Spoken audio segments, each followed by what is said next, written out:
Está começando agora mais um ABVcast, o podcast da Associação Brasileira de Private Equity e Venture Capital, a ABVCAP. Eu sou o Rodrigo Loureiro e no episódio de hoje eu vou conversar com Cássio Spina, presidente e fundador da Anjos do Brasil. E como o próprio nome já diz, o assunto hoje é sobre investimento anjo. Eu vou dar, então, as boas-vindas para o Cássio. Cássio, seja muito bem-vindo. Obrigado pela sua presença e vamos debater sobre essa modalidade que vem crescendo tanto e ela é tão importante para o desenvolvimento das startups. Boa tarde. Boa tarde. Obrigado, Rodrigo. Prazer estar aqui no podcast da ABVCAP. É uma associação que eu tenho um carinho muito grande, há muitos anos, né? A gente se relaciona. Enfim, espero poder compartilhar um pouquinho aqui da experiência nesses anos acumulados. Tenho certeza que vai ser uma conversa muito rica. Cássio, então, para a gente já iniciar ali esse bate-bola, conta para a gente qual que é o papel do investidor anjo nesse ecossistema. Porque, geralmente, é quem coloca ali o primeiro cheque nas startups. Por que ele é tão importante? Bom, como você mesmo falou, né? Ele é o primeiro cheque, mas não é só pelo dinheiro, não é só pelo capital. O conceito, né, o termo anjo, vem do conceito do anjo da guarda, aquele anjo protetor. E na prática, o que significa isso? Né? É usar a experiência, o conhecimento, a rede de relacionamento que esse investidor tem acumulado, uma vez que são normalmente profissionais com muita experiência, é uma grande bagagem, para ajudar justamente o empreendedor a tanto evitar cometer erros que possam levar ao fracasso do negócio, mas mais ainda para atingir o sucesso, para acelerar o crescimento do negócio, enfim, para buscar o objetivo comum, que é trazer mais empreendedorismo de sucesso. E quando a gente fala do primeiro cheque, acho que é sempre bom a gente diferenciar, né, Cássio? Que o investidor anjo, ele é diferente daquele Friends and Family, né? Que é um dinheiro diferente, não é? Exatamente, né? O Friends and Family, como é já conhecido, o pessoal brinca, troca um F por fools, né? Os tolos. É o que o americano chama de love money, né? Que é o dinheiro... É muito mais para o relacionamento pessoal, né? Para apoio, é o pai para o filho, é o primo, enfim. Aquela questão de ajuda, de apoio mesmo inicial para quem está querendo começar o seu negócio, né? Investimento do anjo já não, né? Ele já é alguém que está investindo já com um propósito, sim, de agregar valor, mas avaliando o negócio, né? Verificando se realmente tem o potencial de dar certo, né? E atingir um objetivo que é o sucesso do negócio. E me fala uma coisa, além do dinheiro, a gente sempre fala nesse mercado de startups, de venture capital, o chamado smart money, né? Não é só o dinheiro pelo dinheiro, mas é o dinheiro acompanhado de algo que pode ser muito mais valioso. O investidor anjo, ele tem esse papel que é essencial também, e ele entra logo na criação das startups. É essencial escolher um investidor anjo que entre com o smart money e não só com o money? Com certeza, né? Acho que para ser anjo, né, como a gente disse, né, tem que ser isso, tem que agregar valor, né? Tem que ajudar, é o capital inteligente, como a gente fala, né? E a diferença, porque a gente diz, né? Dinheiro é commodity, né? Dinheiro você pode pegar em banco, pode pegar em vários lugares, né? O que vai fazer a diferença é justamente, né, como ele vai estar atuando junto com você nessa jornada do empreendedor. E principalmente nessa fase inicial, que é uma fase crítica, né, para o surgimento, nascimento e desenvolvimento desse negócio, né? Tem, como o pessoal fala, o chamado vale da morte das empresas, que é justamente como é que ela sai da fase dessa ideia, ou melhor ainda, talvez da prototipação, para fazer a validação daquilo, para efetivamente conseguir aí, né, conquistar seus clientes iniciais e começar a se preparar, assim, aí para depois ter um crescimento. E essa dificuldade, muitas vezes, que o empreendedor sofre, é justamente porque às vezes falta algum conhecimento, falta alguma experiência, enfim, tem algumas lacunas que é onde o investidor anjo vai buscar preencher com a experiência dele. E existe um valor médio dos aportes dos investidores anjo, ou isso depende muito de cada startup, de cada setor? Não, tem um valor médio sim, a gente fala que normalmente o investimento coletivamente, né, porque o investimento anjo normalmente é feito em grupos, né, gira entre R$250 mil até R$1 milhão por startup. Olha só. Lembrando, como eu falei, como é um investimento coletivo, esse cheque é dividido entre vários investidores, né? Individualmente, os cheques normalmente entre os investidores anjo têm sido da faixa de 15, 20, R$25 mil por startup. Claro, alguns investidores anjos às vezes têm uma capacidade financeira, aportam um capital maior. Aqueles que têm menos, pode ser um capital um pouco menor financeiro.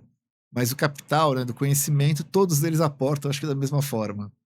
E Outra dúvida que é bem comum entre os investidores é quando que é a hora de procurar um investidor anjo? Porque o Friends and Family que a gente estava falando, muitas vezes ele vem ali logo no começo, né? Aquele tio que dá aquele dinheiro, aquele seu melhor amigo que dá uma ajudinha. Agora, para você convencer um investidor anjo, que não é parte da sua família, muitas vezes, pelo menos, que não é o seu amigo, você precisa ter pelo menos um negócio já um pouco mais desenhado.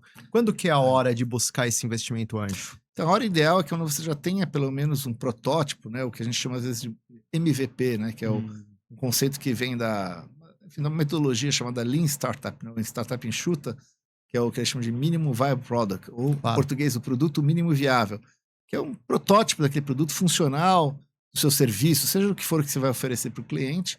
E, idealmente, já ter uns primeiros clientes iniciais ali também, é óbvio que ajuda bastante, né, nesse processo de avaliação do investidor. Eu digo sempre assim, né? Se alguém está comprando o seu produto é porque ele atende um público. Então já é um sinal positivo. Obviamente que a gente não espera que a startup seja super desenvolvida, nada disso. O que a gente espera sim é que ela tenha, né, mostrado a capacidade desse empreendedor, né, de construir algo, né, não é só uma ideia, mas transformar essa ideia em algo concreto. Ô, Cássio, agora que a gente destrinchou um pouco ali do beabá do investidor anjo, vamos falar um pouquinho mais sobre o cenário atual aqui no Brasil. Como que você está vendo o cenário de investimento anjo aqui no Brasil? Vem crescendo? A gente sabe que os últimos anos para as startups, a gente teve anos de altos e baixos, passou ali por um ano muito bom antes da pandemia, pré-pandemia, aí 2021 também um ano muito bom, depois a gente viu calejar um pouquinho esse setor. Como que você tá vendo hoje, 2026? Bom, se eu fizer uma retrospectiva desde quando eu comecei a tocar investidor anjo, faz já um bom tempo, em 2009, eu diria que a gente teve uma grande evolução de lá para cá, né? Naquela época, existia pouquíssima coisa nessa atividade aqui no Brasil, e hoje a gente já tem múltiplas redes, múltiplos grupos, e teve um crescimento bastante acentuado. Mas sim, com altos e baixos, né, naturalmente, né? Acho que existem vários fatores que influenciaram isso, né? A gente sabe que, por mais que não tenha uma relação direta, indiretamente, a taxa de juros é uma coisa que implica, porque, óbvio, né, existe o chamado custo de oportunidade ou custo de capital, que torna mais difícil, obviamente, alocar mais recursos, né, em negócios que você tem, obviamente, um nível de risco mais elevado. Isso não é só para startups, é para toda a economia, né? Enfim, em geral, mas sim tem um certo impacto. Apesar disso, eu acho que existe uma certa resiliência do investimento anjo. Muito em função, uma visão, que é um objetivo não de curto prazo, é um objetivo de médio e longo prazo. Né? O horizonte de quem está atuando nesse setor é um horizonte de 5 a 10 anos. Né? Não é um horizonte que você fala, eu vou investir hoje para semana que vem, o mês que vem, o ano que vem eu vou ter retorno sobre isso. A gente está olhando sempre isso, né? Quais são as tendências, o que vai, perspectivas, o potencial disso daqui a 5 anos, especialmente considerando que a gente busca negócios que tenham inovação. Né? E a gente fala, qualquer negócio que realmente é inovador, né, gera valor, ele né, vai crescer independente da situação econômica, dos outros fatores. Ô, Cássio, para quem acompanha esse mercado de startups, eu tenho certeza que a nossa audiência acompanha muito. A gente sabe que muitas vezes o mercado de startups ele vive de ciclos de setores. Fala-se muito que o Brasil era o país das fintechs, aí depois muita gente falando que era o Brasil das foodtechs, quando tinha aquela onda de produtos vegetais, país das insurtechs, as startups do setor de seguros. Para o investidor anjo, hoje, o que está mais quente? Para onde esse investidor está olhando? É inteligência artificial? O que que é? Com certeza, né, tecnologia de inteligência artificial ela é uma tecnologia extremamente disruptora de muitos mercados, transformadora, mas ela é transversal, né? Ela pode ser aplicada em inúmeros setores, né, de praticamente quase tudo, né? Então a gente quando analisa, quando a gente pesquisa, né, junto aos investidores, quais são os setores específicos que eles têm mais interesse, é interessante observar, né, que atualmente, em primeiro lugar, está o setor de agricultura, das chamadas agritechs, né? Sim. Afinal, eu acho que é uma vocação natural do Brasil. O Brasil tem uma capacidade, um potencial gigantesco, já é um dos, né, O líderes agro é top, globais. né? Exatamente. Então, é o setor, obviamente, que mais chama atenção, mas vários outros setores também têm, como a área de saúde, né, para chamadas health techs, a área de educação, as chamadas edtechs, e claro que fintechs ainda não descartou, né? Ainda tem muita coisa para ser feita nesse setor, e ainda tem surgido novos negócios que têm trazido inovações significativas para eles. Eu acho que esses, quem sem dúvida, são os principais setores, né, que a gente observa, mas, por exemplo, na Anjos do Brasil, a gente tem investidores para todos os setores que você possa imaginar. Porque cada investidor, né, ele tem a sua experiência prévia, né, tem seu conhecimento. E normalmente ele busca, né, ajudar startups que têm mais ou menos alguma afinidade com ele. Então é aí que vai, vamos dizer assim, um alinhamento de interesses para construir, né, esses negócios. Eu queria até que você desse para a gente um panorama sobre a Anjos do Brasil, explicasse um pouco desse Claro. ecossistema que vocês conectam investidores anjos com startups, com empreendedores que precisam desses aportes, que estão buscando esses aportes. Conta um pouco para a gente desse trabalho que vem sendo realizado, Cássio. Claro. Bom, a Anjos Brasil eu fundei em 2011 com o propósito de fomentar esse ecossistema, né? Como eu falei, naquela época que eu comecei lá atrás, tinha pouquíssima coisa, mas, né, usando aí o conhecimento que eu já tinha tido, até por ter recebido investimento de venture capital no meu negócio e conhecer a experiência internacional de investimento anjo, principalmente nos Estados Unidos, onde é o berço, onde surgiu essa prática, eu sabia que isso é uma prática que tem que ser coletiva, né? E aí justamente surgiu, vamos dizer assim, a vontade de criar a Anjos Brasil justamente para conectar não só, obviamente, os empreendedores com investidores, que é o nosso principal propósito, mas os próprios investidores e também conselheiros, advisors, enfim, como você falou, um ecossistema de apoio a esse empreendedor. Até porque, como eu já disse, o mais importante nem é o dinheiro, né? É o conhecimento e experiência. Eu falo, seja assim, com capital inteligente, ou seja, com a experiência, o que importa é ajudar esse empreendedor a superar os desafios que ele tem nessa fase inicial. Você tem alguns números para compartilhar para a gente? Quantos investidores vocês já têm Claro. nesse ecossistema? Quantas startups ou valores? Sim, claro. O mapeamento, a gente faz todo ano, o mapeamento, né, nacional, a gente já tem cerca de 8.000 pessoas fazendo investimento anjo todo ano, né? Quase R$ 1 bilhão de capital aportado, né? Teve algumas oscilações nos últimos anos, né? Estamos fazendo, inclusive, uma nova pesquisa esse ano aí para breve divulgar os resultados, para ver exatamente como é que patamar que a gente está, né? E, enfim, novamente, tem crescido, apesar dos percalços, aí um ano ou outro talvez com um pequeno recuo, mas na média a gente tem tido uma linha de crescimento, sim, do mercado, né? Mas ainda, quando a gente compara com o tamanho do Brasil, com o tamanho do potencial, e digo, não comparando diretamente um para um com os Estados Unidos ou mesmo com a Europa, mas comparando o PIB brasileiro com o PIB americano, a gente vê que ainda está muito longe de chegar no patamar que a gente diz que é o patamar compatível com o tamanho do Brasil e da nossa economia. Então ainda temos ainda muito por crescer, que é um desafio, mas é uma oportunidade para quem quer atuar, né? Falar, ainda nós estamos num momento que quem quer atuar nesse ecossistema tem uma oportunidade muito grande, porque não tem ainda uma competição, não tem nada disso, né? Então é muito mais colaboração. Então dá para você entrar e, né, atuar de uma forma efetiva com bons resultados. E através da Anjos do Brasil, qualquer pessoa pode ser um investidor de startup? Ou você precisa ter um CNPJ, você precisa ter uma carteira especial de investimento? Não, qualquer pessoa, a princípio, eu falo, o requisito essencial é sua experiência. E vocês indicam as startups que estão mais quentes ali, que tem a chance maior de dar certo. É claro que é difícil, a gente sabe que muitas vezes muitas startups vão acabar não dando certo, é o mercado, mas vocês têm esse direcionamento também para esses investidores, muitas vezes investidores que não conhecem muito do mercado. Exatamente, né? Esse é o grande papel da Anjos do Brasil. A gente tem um trabalho de curadoria, que a gente faz um processo de seleção de startups, né? A gente recebe atualmente cerca de 100 startups por mês para avaliar. A gente seleciona as 3 melhores todo mês para apresentar para os nossos membros, né? Então, com isso, ele consegue, claro, ter acesso a startups mais qualificadas, mais preparadas. É como você falou, não é uma bola de cristal, né? Não dá para adivinhar qual que vai ser o sucesso, mas já tem vamos dizer, um belo crivo aí, né, de seleção para que ele saiba que ele está investindo em alguma startup que tem maior potencial. E, além disso, a gente, claro, dá toda a orientação, todo o suporte, né? Todo o direcionamento para que ele possa fazer isso da melhor forma possível, né, para que ele consiga depois ter o resultado, que eu digo que é uma combinação também, claro, importante, né? É o resultado financeiro, sim, mas investimento anjo não é somente resultado financeiro, né? Ele é um investimento que também busca, né, ter uma troca. Eu falo, o investidor está ali para ajudar o empreendedor, mas também a gente aprende muito com esses empreendedores, né? Aprende sobre inovações, sobre novos setores, novos modelos de negócios, enfim, uma diversidade de coisas que também trazem um ganho, eu diria. Mesmo aquelas startups que às vezes não dão certo, o aprendizado fica. Ô Cássio, desde quando você está envolvido com startups? Desde 2009, né? Desde 2009. Então, a gente está falando de 16 a 17 anos já nesse setor. Você já escutou muito pitch, então, né? Já escutou muito pitch de empreendedor. Sem dúvida. Conta pra gente, então, qual que é o segredo? Eu sei que é uma pergunta delicada, mas olha só, conta pra gente, então, o que faz um pitch ser um bom pitch? O que te convence? O que você olha pro empreendedor e fala, esse cara aqui essa empreendedora, eles sabem, eles têm um negócio bem feito?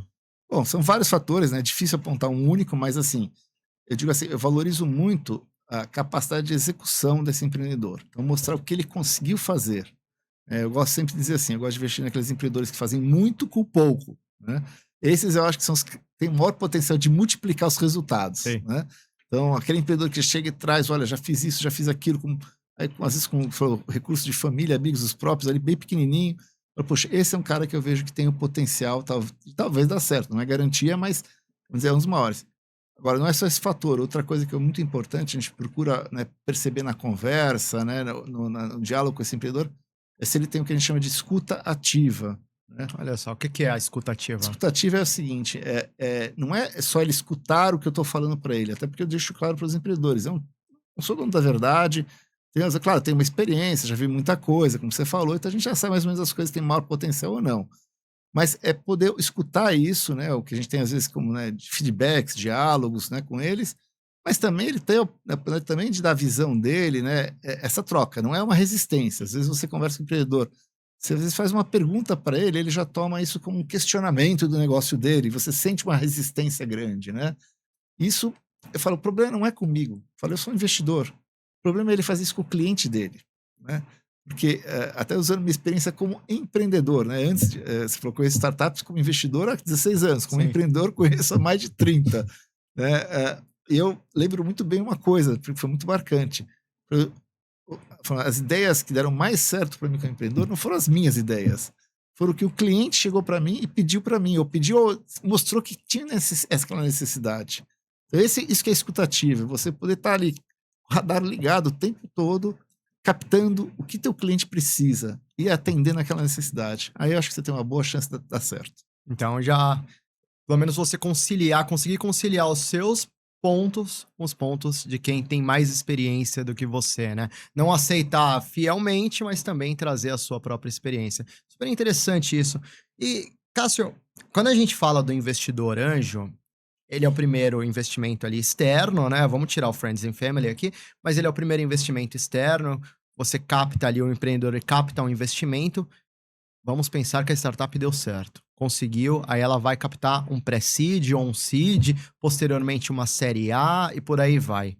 Como que fica a relação do investidor anjo com esses outros investidores? Porque a gente sabe que esses outros investidores muitas vezes são gestoras, empresas muito maiores, às vezes gestoras até de fora do Brasil. Como que fica essa relação? Como conciliar essa relação para o bem da startup? Excelente questão. Eu acho que assim, modelo de investimento tem que ser um modelo muito colaborativo entre todos os elos da cadeia, né? Porque eu falo, um depende do outro. Eu, como anjo, vou investir numa startup, se ela crescer e der certo, eu sei que ela precisa de mais capital que muitas vezes eu não vou ter para aportar. Então é fundamental que, né, tenha um fundo, né, um seed, um Series A, Series B, que possa fazer, né, continuar essa jornada. Não só pelo dinheiro, também pela experiência desses outros investidores que também trazem na bagagem muito conhecimento. Então, acho que o propósito sempre tem que ser esse, muito colaborativo. E às vezes até a gente entende, por exemplo, quando entra às vezes, um investidor de um fundo, muitas vezes tem um assento no conselho, ceder esse assento no conselho para esse novo investidor.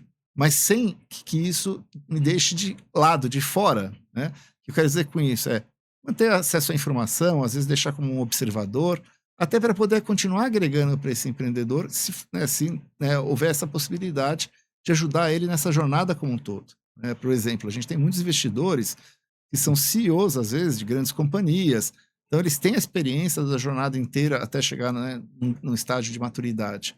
Então, certamente ele vai poder contribuir muito.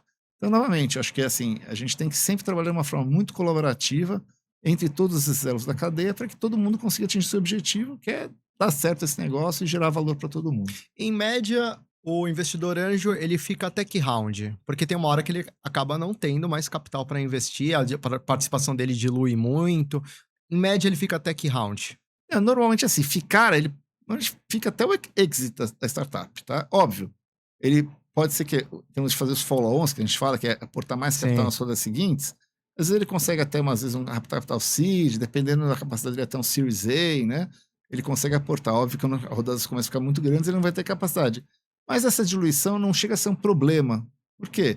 porque a startup está valorizando. Então, aquela participação que ele tinha, por mais que percentualmente seja sendo reduzida, o valor dela valuation aumenta aumentou, muito, sim. que é o que interessa no final do dia, entendeu? Então, não é um problema. Claro, eventualmente, às vezes, numa série B, numa série C, às vezes um fundo que vai entrar, até quer ter mais participação, faz uma boa oferta, e se o investidor achar interessante, ele pode até vender uma parte ou vender tudo se ele achar interessante. Mas conceitualmente, eu falo, a gente fica até o momento da saída, digo, juntos na jornada com todo mundo, né, buscando ter o resultado positivo. Ô Cássio, em 16 anos ali como Ah. investidor, conta pra gente alguma história que você já ouviu de startup, alguma coisa que você de repente ficou em alerta, ou que você gostou muito. Queria ouvir uma história sua, que eu tenho certeza que você tá recheado de histórias boas pra contar. Ah, não, tem várias, assim, muitas startups, né? Assim, eu gosto de sempre de citar uma história que é um case, infelizmente não é um case que a gente investiu, tá? Não teve oportunidade naquela época, né? Mas eu gosto, um dos maiores cases que eu acho no Brasil hoje atualmente é o Nubank, né? Sim, Por vários fatores, tá? Eu acho que um dos fatores que eu gosto sempre de usar ele como exemplo é que muitas vezes o pessoal remete muito ao conceito da ideia, tem que ter uma ideia fantástica, né? Se você parar para pensar, o Nubank não teve nenhuma ideia fantástica. Ele oferecia um cartão de crédito, oferecia de uma forma diferente, né? E é isso aí que está o segredo da coisa, né? Ele percebeu que existia uma lacuna, uma necessidade do mercado que não estava sendo bem atendido pelos sim. players naquela época e resolveu criar uma solução, né, um pouco diferente do que já existia, mas que essa diferença fazia muita diferença para o cliente final, né? E com isso ele conseguiu tracionar e veja o estágio que atingiu de maturidade e crescimento, né? Hoje esse case. Então mostra assim que a gente tem um potencial enorme de desenvolvimento de oportunidades que podem escalar, né, inclusive globalmente, né? Hoje o Nubank está indo para os Estados Unidos, né? Além de estar atuando Sim. em vários outros países e por aí vai. Então acho que assim a gente vê muitas coisas desse tipo surgindo todo dia. Claro, como eu falei, ninguém tem bola de cristal, ninguém podia saber naquela época se poderia dar certo ou não esse negócio. É por isso que você tem que ter um portfólio, né? Acho que essa é a regra essencial para todo investidor. É que eu falo para todo mundo. Quer investir em startups? Maravilha. Nunca invista só em uma, duas ou três, né? O mínimo que você tem que pensar é investir em 10. Não precisa investir de uma vez. Sim. Investe uma, duas agora, depois investe mais uma ou duas depois, e vai fazendo isso. Você vai, que eu digo, plantando as sementes, que certamente você vai colher uns bons frutos lá na frente. E a história do Nubank é interessante, né? Porque não é a questão de reinventar a roda quando a gente fala sobre o empreendedor. O Davi Vélez, fundador do Nubank, ele não reinventou a roda. Ele apenas encontrou uma outra maneira de fazer aquela roda girar, né? Ele precisava de um banco que fosse mais eficiente, com uma plataforma talvez mais amigável, encontrou problemas quando ele veio para o Brasil, e aí ele criou algo diferente. Não reinventou a roda, mas criou uma outra roda, um outro tipo de roda. Então é interessante também, né, como que os empreendedores, eles podem conquistar os investidores, não lançando algo totalmente novo. Ele lançou um banco, um cartão de crédito, um banco, mas isso convenceu os investidores porque era algo, não era novo, mas era algo diferente, não é, Cássio? Sem dúvida, e eu acho que a característica mais essencial, como eu falei anteriormente, é a capacidade de execução, essa capacidade escutativa, a capacidade de se adaptar, né? No caso dele especificamente, você veja, nem Sim. brasileiro ele era, né? Era colombiano, veio para o Brasil aqui com um fundo, para trazer um fundo aqui no Brasil, viu essa oportunidade, né, aqui no nosso mercado e, né, aproveitou para, né, desenvolver ela ao máximo. Então, você vê, são características essenciais. Quando o empreendedor tem essas características, eu digo, a ideia não que não importe, mas ela fica em segundo plano, né? Porque a gente acredita muito nisso. O empreendedor certo vai fazer dar certo. Pode ser por um caminho, por outro caminho, enfim, mas ele vai achar, né, qual que é o caminho que vai fazer ele atingir esse objetivo do sucesso. Ô, Cássio, sobre perfil do investidor, Anjo, eu tô Tá? aqui com alguns dados, e aí você me Claro. corrija se eu tiver errado, tá? Por Vamos lá. favor. 81%, pouco mais de 81% dos investidores anjo são homens. Então, 19%, 18,5%, 19%, mulheres. Tem crescido essa participação feminina nos investimentos? E é tão importante que isso aconteça, né? Com certeza, tem crescido sim, menos do que a gente gostaria, a gente tem estimulado mais, né? Tanto que na Anjos do Brasil a gente tem um grupo chamado MIA, que é de Mulheres Investidoras Anjo, que é justamente para estimular a gente ter mais mulheres, porque isso não só pela diversidade, que claro é importante, mas porque já tem estudos que mostram que a diversidade sim, ela gera valor, né? Cabeças diferentes agregam mais valor para a startup e para o empreendedor, e com isso geram resultados mais positivos. Então, eu digo que isso é essencial, é o trabalho que a gente tem feito, buscado fazer, para estimular mais, temos mais mulheres investidoras anjo também. E saindo da questão do gênero e falando agora sobre idade, olha só, a faixa predominante dos investidores anjo fica entre 41 e 50 anos de idade. 32,4% dos investidores anjo estão nessa faixa de idade. Você tem visto crescer na parte dos investidores mais novos, assim, a galera de 30, 40 anos, ou os investidores um pouco mais velhos, que muitas vezes são mais receosos com startups, colocam dinheirinho ali na poupança, debaixo do colchão. Tem visto crescer em alguma dessas outras duas faixas? Não, a gente vê crescer mais na faixa, eu diria, um pouco, de idades mais avançadas, um pouco, como você falou, entendeu? Acho que esse receio todo está se quebrando, está se dissolvendo, está se vendo a consolidação desse mercado. Não que não tenha tido mais jovens, sim, tem mais jovens, mas a gente sabe, às vezes a pessoa está ainda na carreira dela, está focado no desenvolvimento da jornada profissional própria. Às vezes ele não tem tempo, né, para se dedicar, né? Não que precise de muito tempo, eu falo, se você conseguir alocar aí, 3, 4 horas por mês, já é o suficiente para você começar a fazer uma atividade de investimento anjo. Mas naturalmente, né, às vezes está muito focado na carreira, desenvolvimento, consolidar a sua posição. Agora, aqueles, vamos dizer, que já tem, né, passaram de uma certa etapa, já têm a sua carreira consolidada e querem abrir um pouco a sua visão, abrir um pouco as perspectivas, né, ter essa oportunidade de aprender também com esses empreendedores, eu acho que esse é o público que tem, vamos dizer, tem mais interesse e afinidade para estar atuando com startups. Vamos torcer para que cada vez mais investidores anjo apareçam, para que eles fortaleçam esse ecossistema de startups. Cássio, eu queria muito te agradecer pela presença aqui no ABVcast. Espero que você volte mais vezes. Claro que você está sempre convidado para voltar. E espero também te ver no ABVCap Experience, que acontece entre os dias 21 e 23 de setembro. Mais informações você vai encontrar nas redes sociais e no site da ABVCap. Vai ter toda uma gama de informações ali sobre os eventos, os palestrantes, cursos, tudo que você gosta sobre startups, tudo que você precisa saber sobre startups no site da ABVCap. Cássio, muito obrigado pela sua presença. Quer deixar um recado final? Não, eu que agradeço novamente. Recomendo o ABVCap Experience, né? Já participo há mais de, acho que 15 anos, praticamente desde o começo que comecei a atividade. Eu te vejo lá. Com certeza, a gente vai se encontrar. Muito obrigado, Cássio, e muito obrigado para você que nos acompanhou no ABVcast dessa edição. Eu sou o Rodrigo Loureiro e a gente se vê na próxima, aqui no ABVcast.